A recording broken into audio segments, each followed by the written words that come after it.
नमस्कार साथियों, तो एक बार फिर से स्वागत है पवित्र सीक्रेट के इस नए वीडियो में। मेरा नाम है निशान चौधरी और आज हम बात करेंगे कि कैसे ये पता चले कि आप ओवर सेविंग कर रहे हैं और आपकी जिंदगी का जो लाइफ फुलफिलमेंट की जो फीलिंग है वो रिड्यूस हो रही है, वो डाउन हो रही है, आपको मजा नहीं आ रहा है।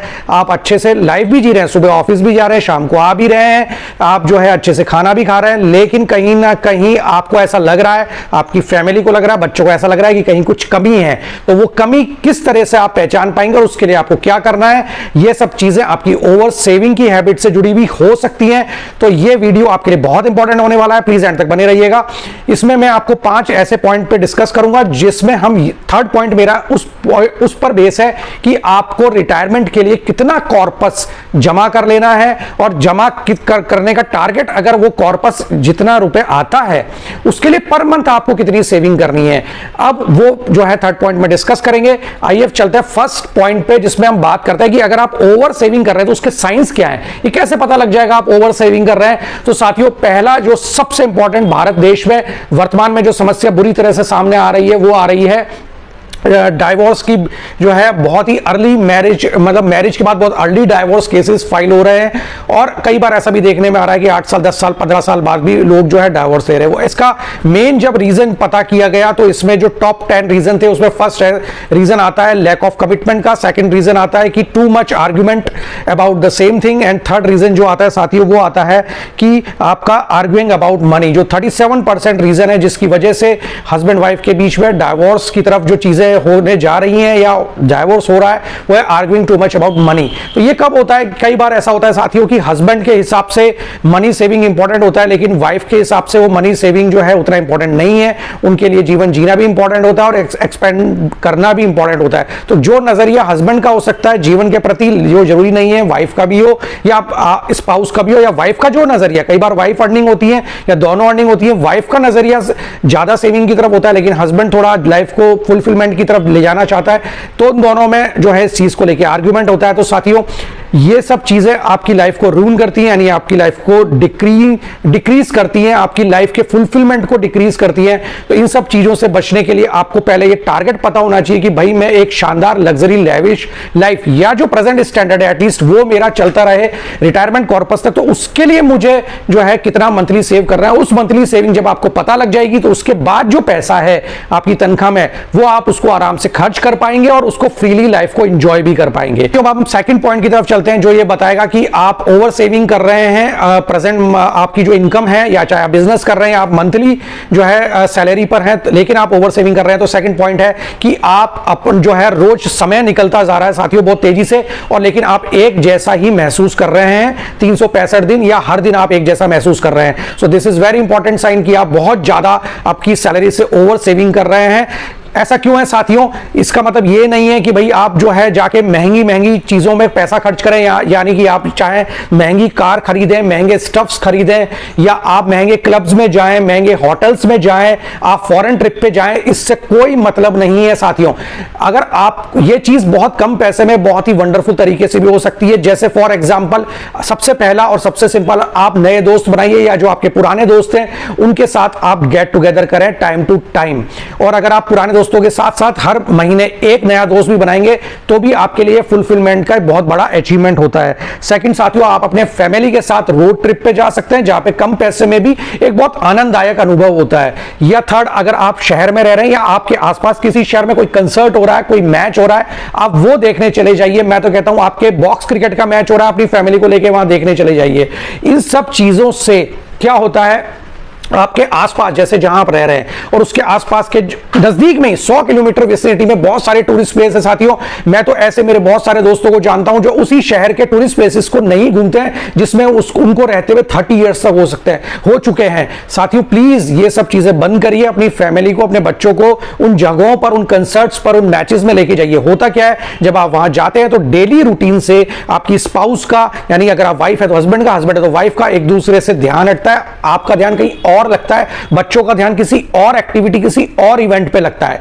इन सबसे बहुत ज्यादा साइकोलॉजिकल इंपैक्ट पड़ता है। एक तो ध्यान करता है, उनके अंदर रिवाइवल ऑफ एनर्जी आती है, उनके अंदर रिवाइवल ऑफ जो है फुलफिलमेंट होता है, उनके अंदर revival of learning some new thing होता है।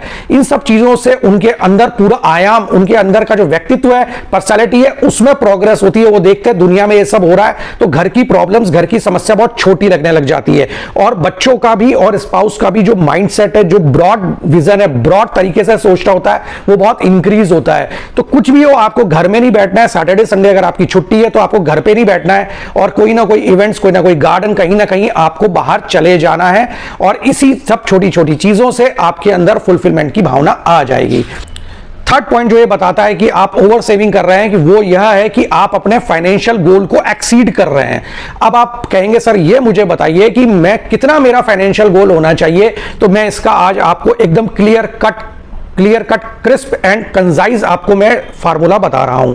जैसे फॉर एग्जांपल आपकी एज 50 है फॉर एग्जांपल, और आपका एनुअल एक्सपेंसेस आपका 9 लाख है। तो अब जो है थंब रूल क्या कहता है? थंब रूल ये कहता है कि अगर आप रिटायरमेंट पे आपका कॉर्पस कितना होना चाहिए, जो प्रेजेंट एक्सपेंसेस है आपके एनुअल, उसका 30 टाइम्स होना चाहिए।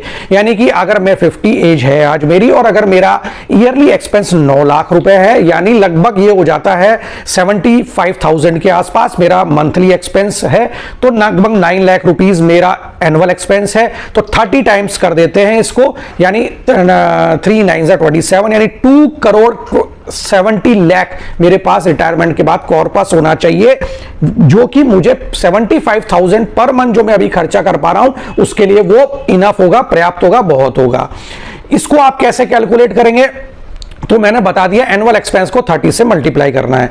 अब ये जो अब 2 करोड़ 70 लाख मुझे बनाने हैं at the age of 60 year, तो अब मेरे को मंथली सेविंग कितनी करनी है? उसके लिए आपको बिल्कुल टेंशन लेने की जरूरत नहीं है। गूगल पे जाइए, वहां कंपाउंड इंटरेस्ट मंथली का आप फार्मूला लगाएंगे विद प्रिंसिपल अमाउंट, तो उसमें HDFC लाइफ इंश्योरेंस का एक आ जाएगा ब्रैकेट, एक फार्मूला आ जाएगा उसकी साइट पर।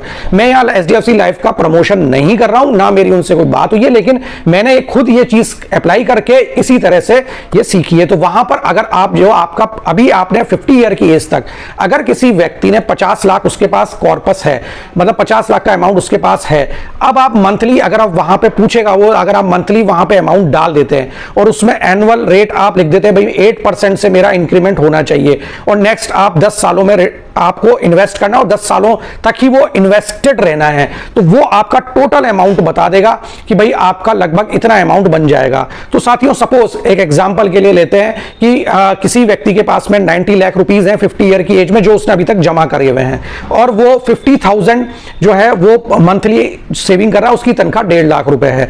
अब वो मंथली से जो है 50,000 रुपए सेव कर रहा है। अब यहां पर जो कॉर्पस निकलते आता है 8% एनुअल जो उसको रिटर्न मिल रहा है, उससे वो आता है 3.90 करोड़। बचाने कितने थे? 2.70। मिल कितना रहा है यहां पर?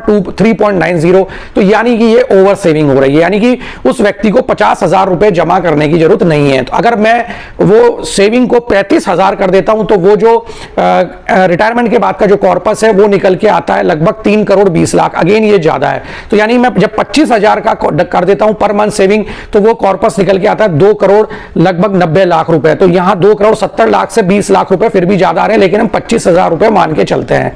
तो साथियों, आप देख रहे हैं 1.5 लाख अगर किसी की इनकम है पर मंथ और वो 25,000 भी कमा रहा है जब उसके पास at the age of 50 year, और उसके बाद लेकिन 90 लाख का कॉर्पस है, तो उस तरीके से आप भी अपना जो अमाउंट है, जो आपके पास जो पैसा आपकी एज के अकॉर्डिंग, वहां पर आप अपने अकॉर्डिंग उसको कैलकुलेट करके, और ये देख सकते हैं कि आपको इस आपकी एज में कितना मंथली इन्वेस्टमेंट पे आपका कॉर्पस 30 टाइम्स आपको मिल जाएगा आपके प्रेजेंट एनुअल एक्सपेंस के। अब उससे ज्यादा अगर आप सेव कर रहे हैं तो ओवर सेविंग करी जाएगी। आप अपनी लाइफ की क्वालिटी को और लाइफ फुलफिलमेंट को कम करके वो सेविंग कर रहे हैं, जो कहीं ना कहीं आपको बोरियत का एहसास देगा। नेक्स्ट साइन है जो कि ये बताएगा कि आप बहुत ज्यादा ओवर सेविंग कर रहे हैं साथियों, तो वो बताता है कि आप लो इंपैक्ट एक्टिविटीज के अंदर आप बहुत ज्यादा अपना टाइम स्पेंड कर रहे हैं। मींस आप जो है कुछ ऐसा कर रहे हैं कि जिससे आपका आउटपुट कुछ भी उस चीज का निकल के नहीं आ रहा है, तो वो आपका जो है सेविंग की तरफ ही पैसा लेके जा रहा है। अब आप कहेंगे सर ये कौन सी सेविंग है? साथियों आपको एक टर्म बता देता हूं, फाइनेंस के अंदर एक टर्म होती है अपॉर्चुनिटी कॉस्ट। तो अपॉर्चुनिटी कॉस्ट को किस तरह से फाइंड आउट किया जाता है, इसका एक सिंपल सा फार्मूला है कि अगर आपकी सपोज एनुअल इनकम 30 लाख है, आपकी एज 50 ईयर है, आपकी एनुअल इनकम 30 लाख है, अगर आप उसको 2000 से डिवाइड कर दीजिए तो आपका आता है 1500 इक्वल टू, ये आप डिवाइड करेंगे तो आएगा 1500। 1500 को डिवाइड कर दीजिए 4 से, ये थंब रूल्स हैं, आप ज्यादा इसमें दिमाग में लगाइएगा। इसको डिवाइड करिए 4 से, वो आ जाएगा 375 रुपीज। अब 375 रुपीज उस पर्सन की अपॉर्चुनिटी का कॉस्ट है, यानी अगर वो 375 रुपीज खर्च कर सकता है इजीली, बड़े आराम से पर आवर। अब अगर आदमी ये सब खर्च नहीं कर रहा है और वो बहुत ज्यादा जो है चीजों को बचा रहा है, यानी कि मैं कुछ भी इस तरह नहीं कर रहा हूं जो मेरे को प्रोडक्टिव हो, तो और मैं एक लेजीनेस की लाइफ जी रहा हूं, मतलब मैं सपोज फॉर एग्जांपल मैं ग्रीन वेजिटेबल्स नहीं लेके आ रहा हूं क्योंकि वो बहुत महंगे हैं, जबकि मैं 375 पर आवर खर्च कर सकता हूं, तो ये मैं मतलब मेरा क्लियर कट हिसाब है कि मैं ये ओवर सेविंग की तरफ जा रहा हूं। इंस्टीड मैंने अपना मंथली सेविंग कर लिया, उसके बाद भी मैं ये सब बचा रहा हूं, तो ये क्लियर कट ओवर सेविंग का इस तरफ इशारा करती है साथियों। अब चलते हैं लास्ट पॉइंट की तरफ, जो ये बताता है कि आप ओवर सेविंग कर रहे हैं और अपने लाइफ फुलफिलमेंट की फीलिंग को बहुत ज्यादा डिक्रीज कर रहे हैं। वो होते हैं अपने हेल्थ इश्यूज को साथ में सेक्रीफाइस करना।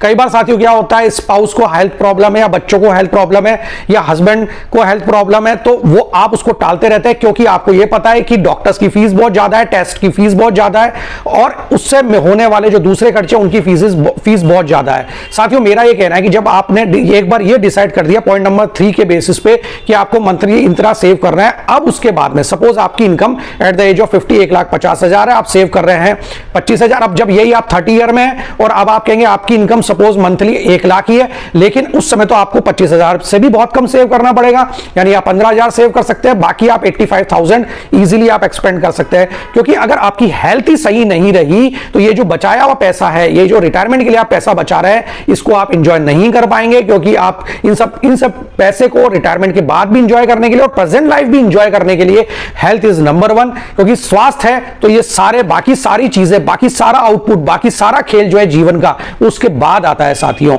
तो तुरंत से आपको जो है पैसा बचाने पे ज्यादा ध्यान नहीं देना है, अपने हेल्थ को पहले करेक्ट कर लेना है, स्पाउस हेल्थ करेक्ट करना है, बच्चों की हेल्थ को करेक्ट करना है, क्योंकि अगर ये हेल्थ बढ़कर अगर एक ड्रास्टिक प्रॉब्लम क्रिएट करती है तो आपका बहुत ज्यादा पैसा खर्च होगा। तो इनिशियल स्टेज पे ही आपको जो है उस प्रॉब्लम को किल कर देना है। तो साथियों मुझे उम्मीद है आपको मेरा ये वीडियो पसंद आया होगा। Please like share subscribe. ये बहुत इंपॉर्टेंट वीडियो बनाने के लिए काफी मेहनत और काफी जो है रिसर्च करना पड़ता है साथियों, तो आपका एक लाइक मुझे बहुत ज्यादा मोटिवेशन देता है। थैंक यू सो मच, इसी तरह बने रहिएगा। नेक्स्ट वीडियो में फिर मिलते हैं। धन्यवाद, जय हिंद।